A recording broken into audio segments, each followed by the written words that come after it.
नहीं आप एक साथ जो खत्म करनी रिकॉर्डिंग से हम पढ़ रहे हैं। इसकी रिकॉर्डिंग में आ जाए। क्यों हम रिकॉर्डिंग में नहीं गा सकते हैं, आपका हो ना। मेरी बात भी सुनना चाहती हूँ। बिस्मिल्लाहिर्रहमानिर्रहीम। एक मिनट है, दोबारा करें। मेरी ना इसमें 1 घंटे की होती है रिकॉर्डिंग, ये 10 मिनट की है। Bismillahirrahmanirrahim. Today we are going to start next poem of Sylvia, that is Morning Song, page number 88. First I am going to reading.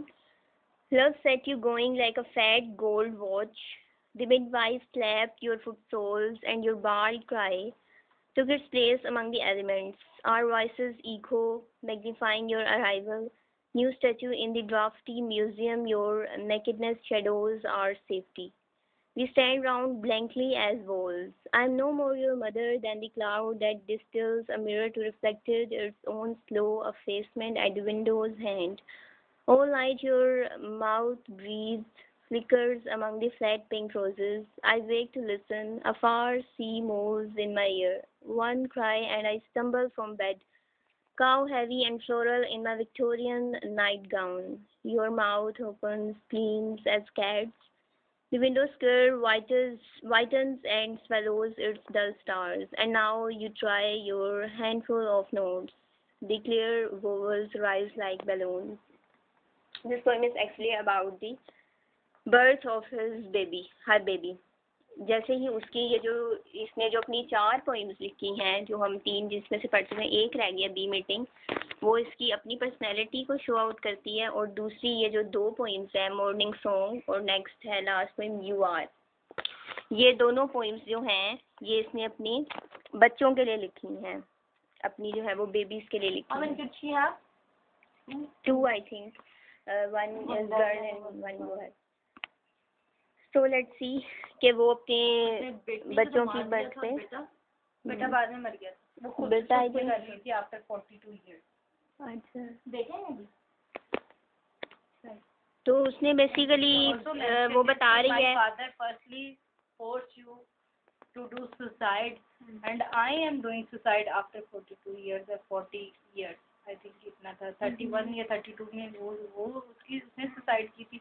और उसने मेंशन किया था कि फादर ने ऐसे सर्कमस्टांसेस, ऐसी सिचुएशन क्रिएट की कि आप ओवन में मरी थी, उसने लाइन ऐसे मेंशन की, और मैं आज ड्रॉप से मरा हूँ। उसकी भी कोई पोएम है इसके हवाले से वो भी रहती, आई डोंट नो, लेकिन उसकी कुछ ऐसा थी कि उसने टेक्स्ट में ऐसे सुना। तो बेसिकली ये पोएम जो है वो उसने इसलिए लिखी है कि जैसे उसके बच्चों की बर्थ हुई है तो वो अपनी खुशी का इजहार कर रही है। तो लेट्स सी कि हम देखते हैं वो क्या कहती है। वो कहती है love set you going like a fat gold watch.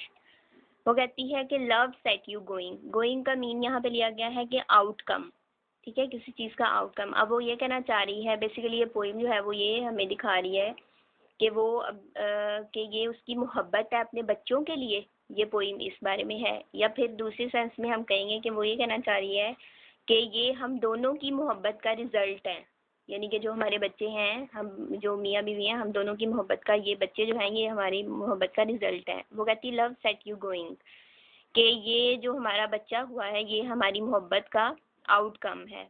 Like a fat gold watch, अब उसने अपने बेबी को सिम्बलाइज कर दिया है गोल्ड वॉच के साथ, जैसे कि वॉच होती है कि तुम यानी कि दिखने में ऐसे लगते हो कि जैसे कि उसने देखी होगी। हाँ, उसको उसने जो है वो उसकी मोहब्बत में उसको उसके साथ सिम्बलाइज कर दिया है। The midwife slapped your foot soles, और वो कहती है कि मिड वाइफ मीन्स के नर्स को लिया गया है, या दाई, सिंपल वर्ड्स में अगर हम उसको उर्दू में लें तो दाई जो होती हैं, जो कि यानी कि डिलीवरी के दौरान हेल्प आउट करती हैं। तो वो कहती है कि जो नर्स है उसने स्लैप्ड किया है, हिट किया है your foot soles. Foot sole का मतलब है bottom part of the foot, यानी कि उसने bottom part of the foot को स्लैप किया है नर्स ने, ताकि ये देखने के लिए, ये इंडिकेट करने के लिए कि वो अलाइव है या नहीं है, कि तुम अलाइव हो या नहीं हो। और जहाँ जहाँ वो यू या योर का वर्ड यूज़ कर रही है वो उसने अपने बेबी के लिए यूज़ किया है। एंड योर बाल्ड क्राई, तुम्हारी जो मुबहम सी गंजी। हाँ मुबह, यहाँ पे इसको यानी सेंस मिलेंगे कि मुबहम सी जो तुम्हारी आवाज़ है, क्राई है, जब बच्चे यानी पैदा होते हैं तो रोता है ना, वो तुम्हारी जो मुबहम सी जो रोना है, गंजी को कहते हैं बॉल। हाँ, या यहाँ पे हाँ, या मामूली सी कह सकते हैं, हाँ, मामूली सी आवाज़। Took its place among the elements. Among the elements जो है उसने सराउंडिंग्स को लिया है, वर्ल्ड की जो सराउंडिंग्स है, दुनिया की जो सराउंडिंग्स है, वो कहती है कि वो तुम्हारी जो आवाज़ है मुबहम सी, जो तुम्हारी क्राई है, वो टुक इट्स प्लेस, अपनी जगह बना रही है अमंग दी एलिमेंट्स, दुनिया में। यानी कि जैसे ही तुम्हारी दुनिया में आमद हुई है तो ऐसे लगता है कि जैसे तुमने भी इस दुनिया में कदम रख दिया है। तुम्हारी चीखो पुकार जो है मुबहम सी, वो इस बात को इंडिकेट कर रही है कि तुमने भी इस दुनिया में कदम रख दिया है, तुम्हारी ज़िंदगी भी अमल में आ गई है। Our voices echo magnifying your arrival. वो कहती है हमारी जो आवाज़ें यानी कि इर्द गिर्द जो हमारे यानी कि तुम्हारे जो पेरेंट्स हैं, मैं हूँ या अपने हस्बैंड भी उसका वहाँ पे होगा, वो कहती है हमारी जो आवाज़ें हैं इको गूंज रही हैं, मैग्नीफाइंग, मैग्नीफाइंग का मतलब यहाँ पे है इंक्रीजिंग, यानी कि हमारी जो आवाज़ें हैं जो हम तुम्हारे इर्द गिर्द जमा हुए हुए हैं, खुशी का इजहार कर रहे हैं तुम्हारे अराइवल पे, तो हमारी जो आवाज़ों का गूंजना है वो मज़ीद इस चीज़ को बढ़ा रहा है, इंक्रीज कर रहा है कि तुम अब इस दुनिया में आ चुके हो। New statue in the drafty museum, your nakedness shadows our safety. New statue, new statue को उसने यहाँ पे बेबी कहा है। न्यू स्टैचू यानी कि नया आने वाला जो बच्चा है उसका। इन आर ड्राफ्टी, ड्राफ्टी का मतलब है पार्शल। म्यूजियम, म्यूजियम को उसने दुनिया कहा है, वर्ल्ड कहा है, यानी कि वो करना चाहती है कि ये दुनिया जो है एक म्यूजियम की तरह है और इस म्यूजियम में जो है मेरे नए बेबी की अराइवल हुई है, यानी कि मेरा नया बेबी जो है वो पैदा हुआ है। योर नेकेडनेस, और तुम्हारा जो नंगापन है, शेडोज आर सेफ्टी, वो एक साए की तरह है, क्योंकि जब नॉर्मली जो बेबी होते हैं वो नेकेडनेस होते हैं ना, और वो ये कहना चाह रही है कि जब मैं तुम्हारी नेकेडनेस को देख रही हूँ तो ये इस चीज़ को शो कर रहा है कि तुम हमारे लिए साए की तरह आए हो। यानी कि हम कहते हैं ना कि बच्चे जो हैं वो माँ बाप का सहारा होते हैं जब बड़े हो जाते हैं, तो उसने ये कहा है कि यानी कि शेडोज और सेफ्टी का मीनिंग अब ये लोगे कि वो ये कहना चाहती है कि तुम हमारी नस्ल को मज़ीद आगे बढ़ाओगे, तुम हमारे लिए हमारी सेफ्टी हो, एक तरह से हमारा तहफ़्फ़ुज़ बनोगे। We stand around blankly as walls, और वो कहती है कि हम तुम्हारे इर्द गिर्द ऐसे जमा हो गए हैं जैसे कि ब्लैंक वॉल्स हो, यानी कि दीवारों की तरह हम तुम्हारे इर्द गिर्द जमा हो गए हैं। अब वॉल्स की सेंस हम यूँ भी ले सकते हैं कि वो ये कहना चाहती है कि तुम हमारे लिए हमारा सहारा बनोगे और हम भी तुम्हारे लिए तुम्हारा सहारा है। अब वो कहती है, वो अपनी बात करती है नेक्स्ट लाइन में, I am no more your mother. ये नेक्स्ट जो हम पढ़ने लगे ये वेरी इसका पर्सनल आइडिया है और इसका आपको पैराफ्रेज में भी ट्रांसलेट नहीं मिलेगा, तो इसको हम फिर भी कोशिश करते हैं इसको करने की कि वो क्या कहती है। इस लाइंस में उसने जो है अपनी फीलिंग्स बताई हैं, साथ मेंशन कर लें, अपनी फीलिंग्स जो है वो उसने बताई हैं, और दूसरी चीज़ आप ये लिख लो कि ये उसका जो है वो पर्सनल आइडिया है।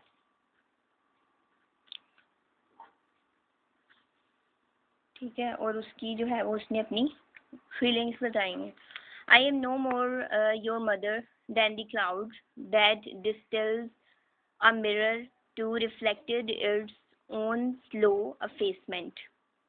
अच्छा, वो कहती है कि मैं तुम्हारे लिए सिर्फ तुम्हारी माँ हूँ, यानी कि मैं तुम्हारे लिए माँ ही हूँ ना, यानी कि एक माँ जो है वो तो फिर माँ ही होती है। वो जैसे कहती है कि मैं माँ से ज़्यादा नहीं, हाँ मैं तुम्हारे लिए एक माँ से ज़्यादा तो नहीं हूँ, लेकिन नेक्स्ट वो कहती है द क्लाउड, लेकिन फिर भी मैं एक ऐसे बादल की तरह हूँ तुम्हारे लिए, that distils a mirror to reflected its own slow effacement. Effacement का मतलब होता है किसी चीज़ को रब करना, रबिंग के मानों में आता है। और डिस्टिल्ड का मतलब होता है प्योरीफाई करना किसी चीज़ को, ठीक है, दोबारा से उसको किस चीज़ को प्योरीफाई करना। वो कहती है कि मैं तुम्हारे लिए बादल की तरह हूँ, दैट डिस्टिल्स अ मिरर, जो कि प्योरीफाई कर देती है एक मिरर को। अब ये अभी मैं आपको सिंपल ट्रांसलेट करके बता रही हूँ, फिर मैं आपको इसका बैकग्राउंड मीनिंग बताऊँगी। Distils a mirror to reflected its own slow effacement at the wind's hand. यहाँ तक जो मैंने बात की है ये है, ये इसको हम कहेंगे कि उसने अपनी फीलिंग्स का इजहार किया है, ठीक है। और एक बात तो ये कि ये इसका पर्सनल आइडिया है, लेकिन इसको हम ट्रांसलेट इस तरह से करेंगे कि वो ये कहना चाहती है कि मैं तुम्हारे लिए एक सायादार बादल की तरह हूँ जो कि बरसता है, यानी ठंडी हवा के साथ जो बरसता है। जैसे कि एक माँ होती, वो अपने आप को यानी बता रही ना कि मैं तुम्हारे ऊपर एक इस तरह साए की तरह हूँ जैसे कि एक ठंडा बादल हो जो कि बरसता है बारिश के साथ।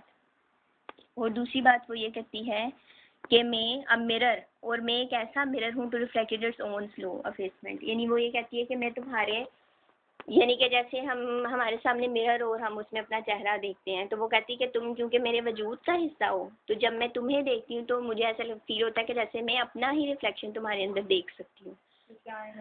हाँ, जैसे कि हम आईने में देखते हैं। तो ये दो बातें जो हैं इस लाइन के बारे में मुतलिक मैंने बताई हैं कि आप कहीं मेंशन भी कर लो, कि एक तो ये कि वो कहती है कि मैं अपने ही तुम्हारे अंदर अपना ही रिफ्लेक्शन महसूस करती हूँ, देखती हूँ। और दूसरा बात उसने ये की है कि मैं तुम्हारे लिए सायादार बरसने वाले एक बादल की तरह हूँ। All night your mouth breath, और वो कहती है कि तमाम रात तुम्हारे जो मुंह है, तुम्हारे मुंह से जो है वो सांस उभरता है, यानी कि तुम हल्की हल्की सांस से भरते हो या भरती हो। Flickers among the flat pink roses, और वो कहती है इतना ये इसने ब्यूटीफुल इमेजरी क्रिएट किया। वो कहती है कि तुम अब छोटा सा बच्चा हो, जब वो रात के वक्त उसकी किस तरह से उसकी ब्रीथ जो है वो सुनाई देती है, एक माँ जब उसके साथ हो तो वो कैसे हल्की हल्की सांसें लेता होगा। फ्लिकर्स का मतलब होता है फड़फड़ाना किसी चीज़ का।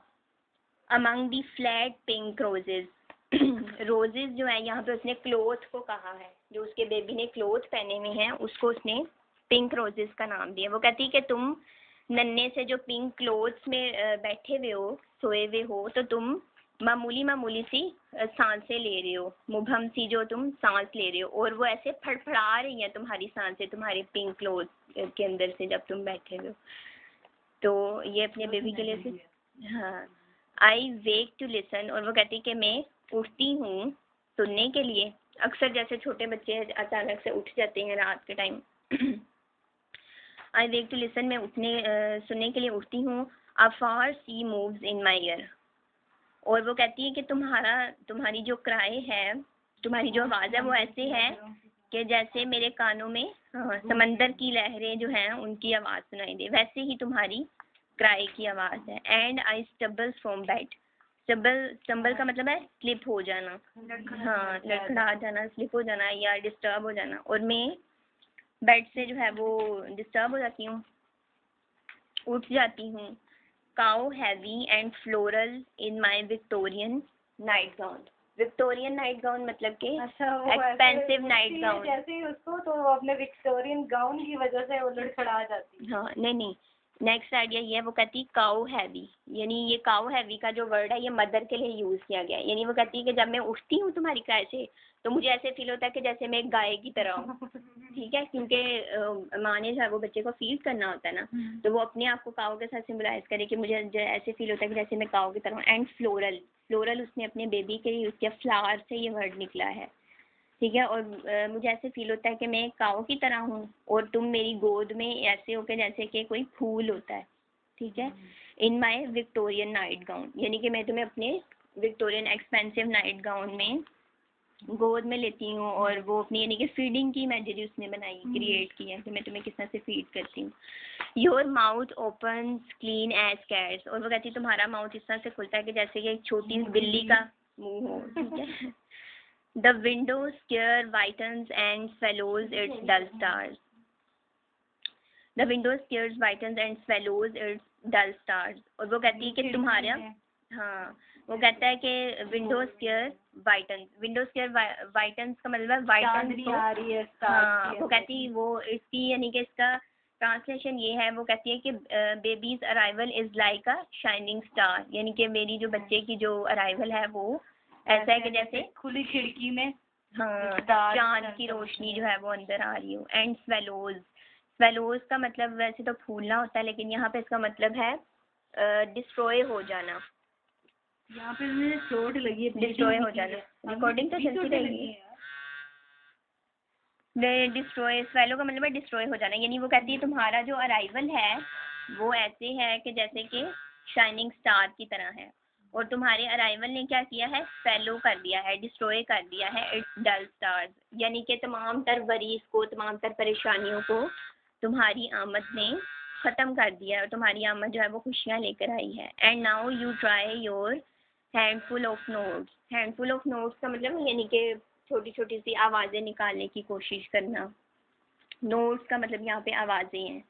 वो कहती है कि अब तुम कोशिश करते हो मामूली मामूली सा बोलने की, बात करने की, मुंह हिलाकर तुम बात करने की कोशिश करते हो। लेकिन उसने ऐसे भी हाँ, अब बिल्कुल राइटर है हाँ, तो अपने पॉइंट ऑफ व्यू से बिल्कुल छोटा सा बच्चा बोल तो नहीं सकता, लेकिन माँ तो फिर हर चीज़ में महसूस करती है ना, तो वो अपनी फीलिंग्स को शो आउट कर रही है। And the clear vowels rise like balloon. अब वोवल्स भी यहाँ पे आवाज़ें हैं। अब तुम्हारी जो मामूली सी आवाज़ें हैं वो इस तरह से उभर रही हैं जैसे कि छोटे छोटे बबल्स उड़ रहे हैं, निकल रहे हैं। Thank you so much. और टाइपिंग ट्यूटर में होता है ना, ऐसे आते हैं वो बबल्स उड़ रहे हैं, ऐसे गेम होती है टाइपिंग की, तो उसमें बबल्स ऐसे वो बबल्स निकलते हैं।